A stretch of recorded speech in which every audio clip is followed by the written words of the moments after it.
We are back.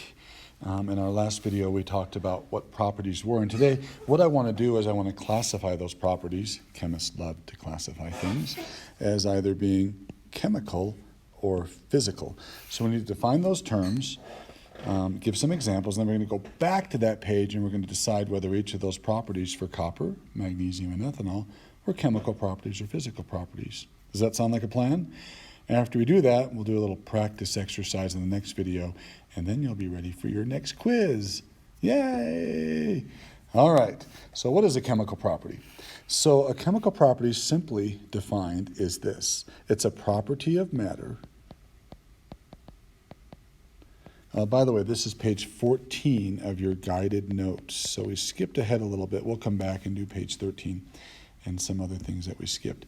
And probably the next video or so. So a chemical property is a property of matter related to a possible chemical change. So a chemical change means we are going to rearrange atoms. So if that property is related to rearranging atoms in any way, or the possibility of rearranging atoms, that property is considered to be chemical. So let me give you an example. If something is flammable, doesn't that possibly lead to the rearrangement of atoms? I mean, think about a piece of paper. If you light a piece of paper on fire, the paper is flammable, obviously. Do you end up with the same stuff, the same chemicals that you started with? No, the ashes and the gas that was produced are much different than the chemicals that made the paper up beforehand. You rearranged atoms. So flammability is a chemical property.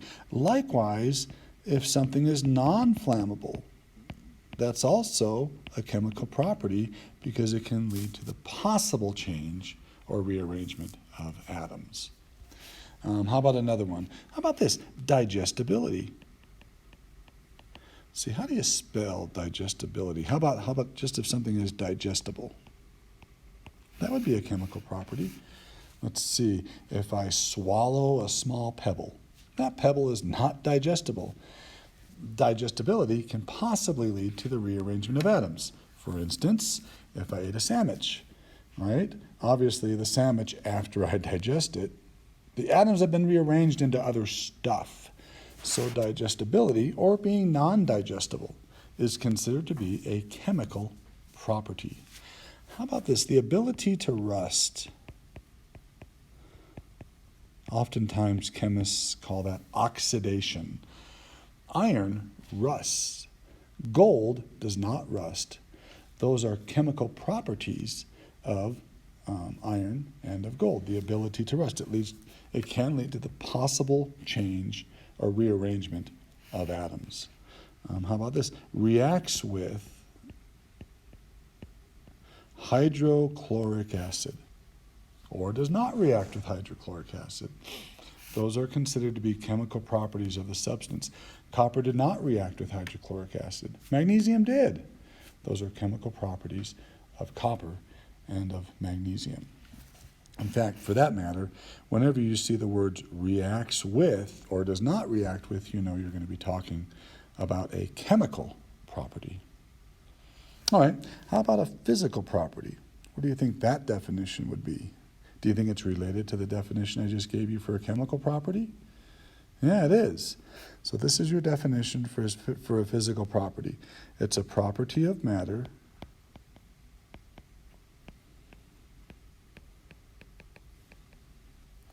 that cannot lead to a chemical change.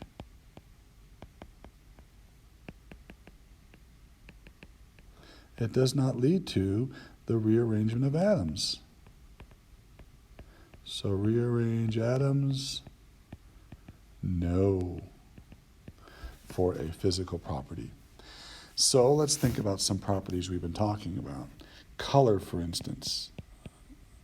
Hey, the color of my pencil today is pink. Well, that is a physical property, if it really were a pencil, of my pencil. I'm not rearranging atoms and describing that property to you. How about the density of something? You just did a density lab not too long ago. Did you rearrange any atoms when you did your density lab? When you found the density of wood? Didn't you still have the same elements and compounds afterwards? When you found the density of water in your water solution, in your marbles, you didn't rearrange any atoms. Density is a physical property. Well, if density is, what about mass and volume, right? The amount of matter in an object and the amount of space that matter takes up. Those are considered to be physical properties. How about the state at room temperature?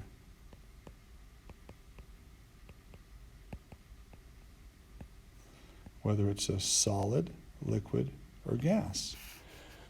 That's not considered to be rearranging atoms when you determine, hey, water is a liquid, alcohol is a liquid. You're not rearranging atoms to determine that. There's no possibility of the rearrangement of atoms during that.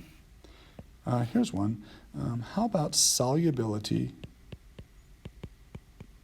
in water? Now that one's a tough one for most kids.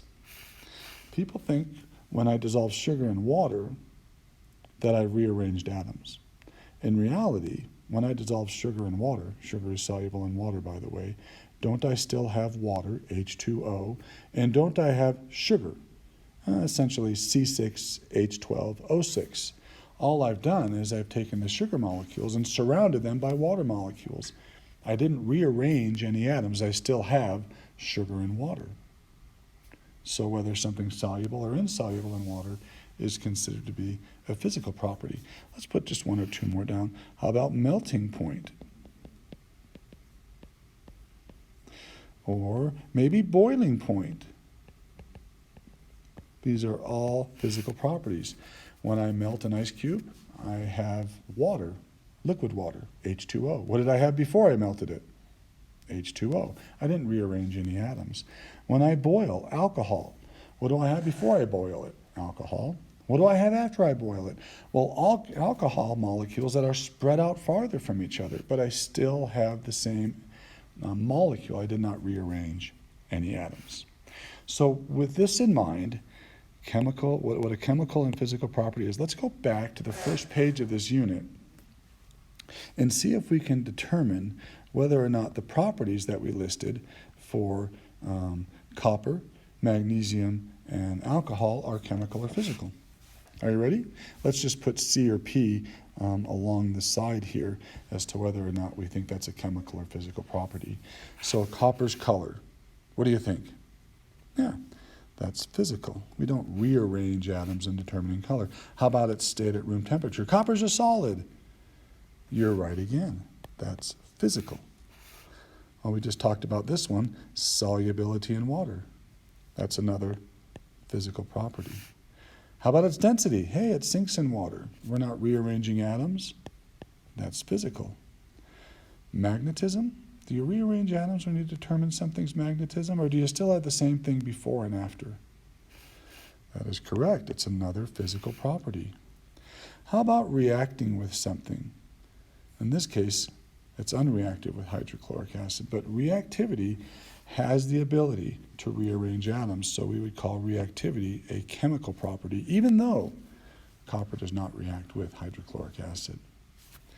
How about flammability? Absolutely, there's the potential to rearrange atoms, so that is a chemical property. So it looks like we had 5 physical properties and 2 chemical properties. Now, we could take the time and do the same thing for magnesium and for alcohol, but if a property is physical for copper, won't it also be a physical property for magnesium or ethanol? And the same is true with chemical. So these will be the same for the ones that follow. Okay? Our next video, we're going to do a little practice worksheet and decide, again, whether properties are chemical or physical. And then after that, you guys will get a chance to take a quiz in determining whether a property is chemical or physical. All right? Thanks for being with me. We'll see you again soon.